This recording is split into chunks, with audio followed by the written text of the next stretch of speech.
자, 오늘 본문 우리가 잘 아는 말씀입니다. 예수님이 이제 사탄에게 시험 당하신 내용이죠. 근데 이 사건이 있기 전에 더 큰 사건이 있었습니다. 예수님이 요단강에서 세례받고 올라오실 때 하늘이 갈라지잖아요. 그리고 성령이 비둘기같이 임하면서 하늘에서 음성이 들립니다. 이는 내 사랑하는 아들이요 내 기뻐하는 자라. 이건 굉장한 사건이죠. 하나님이 이제 예수님을 사람들 앞에 인정하신 것이고 정말 하나님의 아들이라는 거 공표하신 일이잖아요. 그러면 이건 굉장히 큰 영광일 거 아닙니까? 굉장히 큰 은혜죠. 근데 그렇게 큰 영광, 큰 은혜를 받고 그 다음에 바로 뭐가 있었냐? 이 시험이 있었던 거예요. 유혹이. 그래서 사탄이 지금 예수님께 한 유혹을 쉽게 풀어보면 이런 겁니다. 그러니까 네가 정말 하나님의 아들이라면, 네가 하나님의 아들이어서 능력이 있다면, 네가 그렇게 40일 동안 금식하면서 굶고 줄이고 있는 걸 하나님이 기뻐하시겠느냐? 네 능력으로 이 돌을 떡으로 만들어서 먹어봐. 네가 정말 하나님의 아들이면, 너를 사랑하는 하나님이 네가 40일 동안 그렇게 먹지 못하고 굶주리는 걸 좋아하시겠느냐? 네가 하나님의 아들이라면 하나님이 네가 그렇게 복되게 살아가는 걸 원하실 텐데 네가 그렇게 굶주리며 고생하는 걸 원하시겠느냐고. 그러지 말고 네게 능력이 있으니까 이 돌을 떡으로 바꾸어서 먹어봐. 이런 거죠. 그 다음에 또 하나는 네가 정말 하나님의 아들이라면 사람들한테 네 능력을 한번 보여줘봐. 성전에서 뛰어내리면 천사들이 달려와서 너를 받아줄 거 아니냐.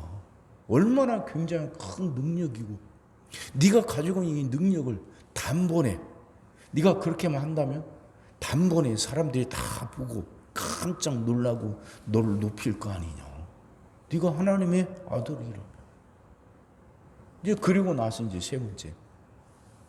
네, 이제는 그 하나님 말고 그 하나님 따르러 이렇게 고생하는 거 말고 그냥 나한테 절해봐.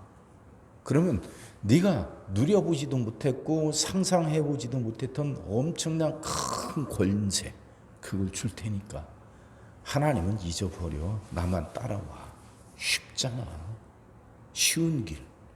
네가 하나님 아들을 그 따른다면 많이 그 고생이 있고 어려움이 있을 텐데 그러지 말고 쉽고 빠른 길 있잖아. 나만 따라와. 내게 경배해. 그러면 엄청난 권세를 줄 거야. 이런 내용이에요. 이런 내용. 그러니까 이런 유혹이 다른 때 있었던 게 아니라니까요. 하나님으로부터 말씀을 듣고 난 바로 그 다음에 이는 내 사랑하는 아들이요 내 기뻐하는 자라. 놀라운 음성을 듣고 놀라운 은혜를 받고 난 다음이라. 사탄의 유혹은요, 이와 똑같지는 않지만 그래도 우리에게 비슷하게 그런 유혹들이 와요.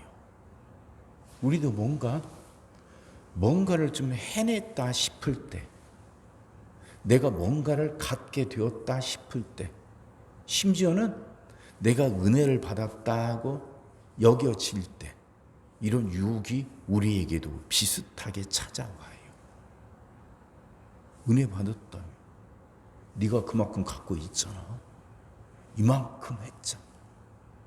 정말 아무도 못했던 일을 네가 이만큼 해냈잖아. 이 생각. 이걸 타고 들어와요.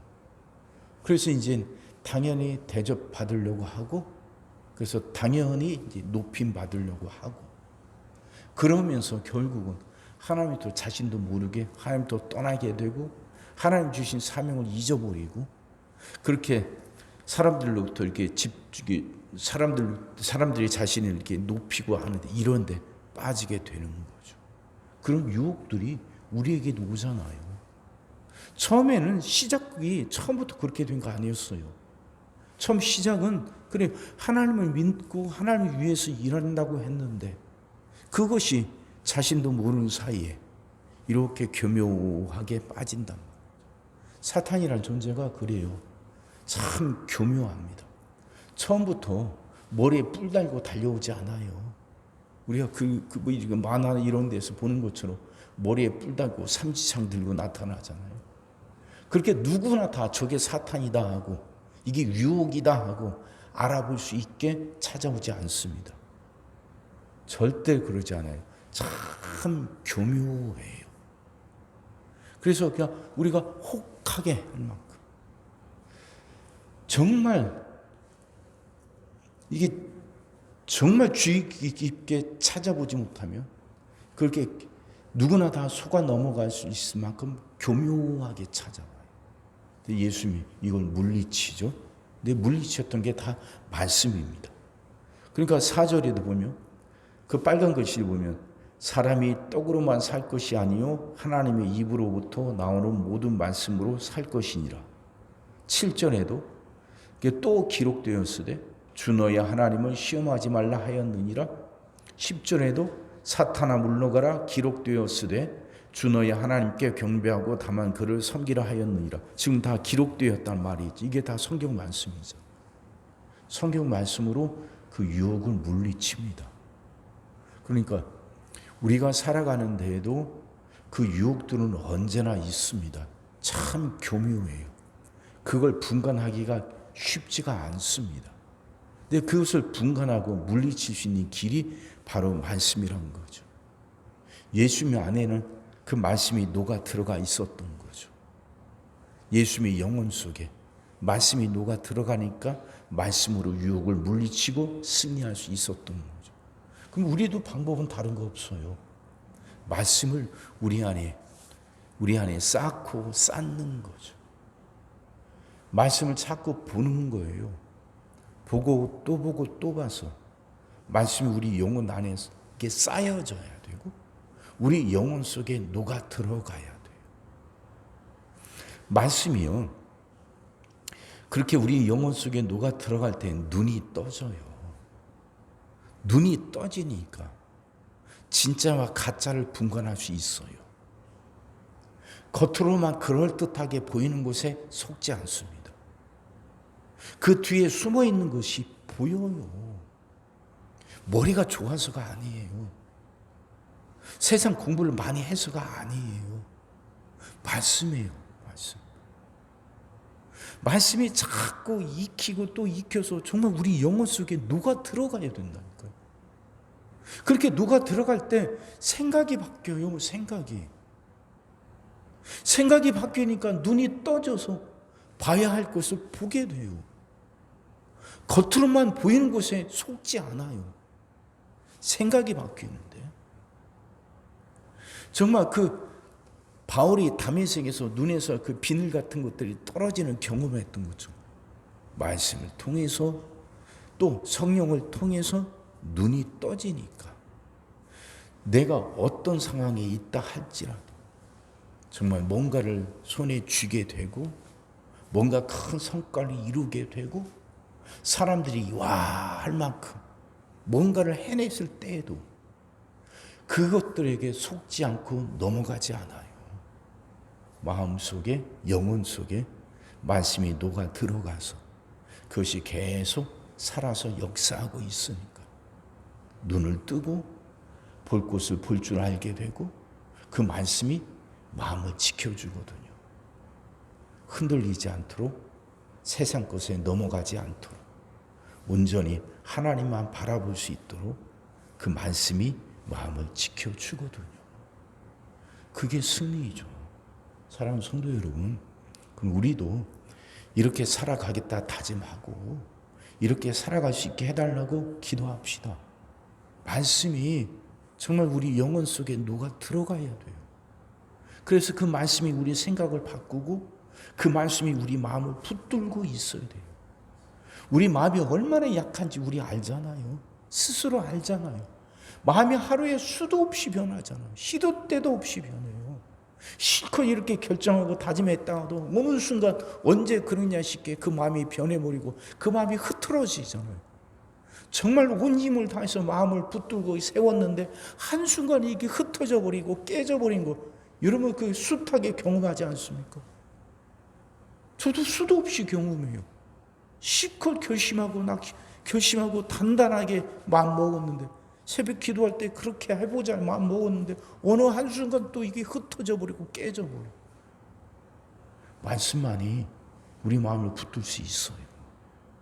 그러려면 말씀을 내 안에 자꾸 쌓고 쌓아야 돼. 읽는 거죠. 읽고 또 읽고 또 읽고. 그렇게 말씀이 우리 마음속에 쌓여서 생각을 바꾸고 그래서 눈을 뜨이게 하고 우리 마음을 붙잡게 해서 어떤 유혹에도 넘어가지 않고 신앙의 길을 뚜벅뚜벅 걸어가 하나님 앞에 섰을 때 잘했다 칭찬받는 여러분과 제가 되기를 주의 이름으로 축원합니다. 기도하겠습니다. 사랑의 주님, 말씀이 이해가 되게 하시고 깨달아지게 하시고 은혜가 되게 하여 주옵소서. 예수님이 유혹당하신 것처럼 우리도 수도 없이 유혹당합니다. 그게 유혹인지 어떤지도 분간할 수 없을 만큼 참 교묘하게 그 사탄이 찾아와서 어느 한순간 우리를 잡아뜨리고 넘어뜨린 걸 하나님 우리는 수도 없이 경험합니다. 실컷 마음 먹고 결단하고 다짐했다가도 어느 한순간 그게 무너져 버리고 그 마음이 깨지고 흩어져 버리는 걸 우리는 정말 많이 경험합니다. 하나님 이렇게 연약한 우리를 긍휼히 여기시고 불쌍히 여겨 주옵소서. 하나님 참으로 긍휼히 여기서 더 이상 유혹에 넘어가지 않게 하여 주옵시고 더 이상 어리석지 않게 하여 주옵소서. 하나님 분별할 수 있게 하여 주옵소서. 눈에 보이는 것에 속지 않고 정말 진실을 보고 진짜를 보고 그래서 하나님의 것을 온전히 분별하고 그걸 선택할 수 있게 하여 주옵소서. 그렇게 살아갈 수 있도록 하나님 우리가 말씀을 마음속에 쌓게 하여 주옵소서. 말씀이 우리 영혼 속에 녹아 들어가게 하여 주옵소서. 그래서 생각이 바뀌게 하시고 눈이 떠지게 하시며 우리 마음을 지키며 살아가게 하여 주옵소서. 주여, 성도들이 이걸 놓고 기도하게 하시고 이렇게 살아갈 수 있게 하여 주시옵소서. 오늘도 우리 모든 성도들 위해 기도합니다. 한 사람 한 가정 빠짐없이 일일이 찾아가셔서 오늘도 함께 하시고 은혜 내려 주옵소서. 가정들이 다 평안하게 하시고 식구들이 다 건강하게 하시며 생업이 다 형통하게 하시고 문제들이 다 해결받게 하여 주옵소서. 우리 자녀들 축복하시고 앞길을 열어 주옵소서. 우리 자녀들이 하나님을 사랑하게 하시고 말씀을 지키게 하시며 하나님께 영광 돌리는 일꾼들로 살아가게 하여 주옵소서. 하나님, 성도들이 새날을 살아가게 하여 주옵소서. 질병을 이겨내고 물질의 어려움을 극복하고 수많은 문제들을 해결하며 살아가게 하시고 교회도 예배가 살아나 빈자리가 가득 채워지며 언제나 생명의 역사가 일어나는 그 새날을 살게 하여 주옵소서. 오늘 하루도 모든 성도들 눈동자처럼 지키시고 복된 길로 인도하여 주옵소서. 믿사옵고 예수님의 이름으로 기도하옵나이다. 아멘.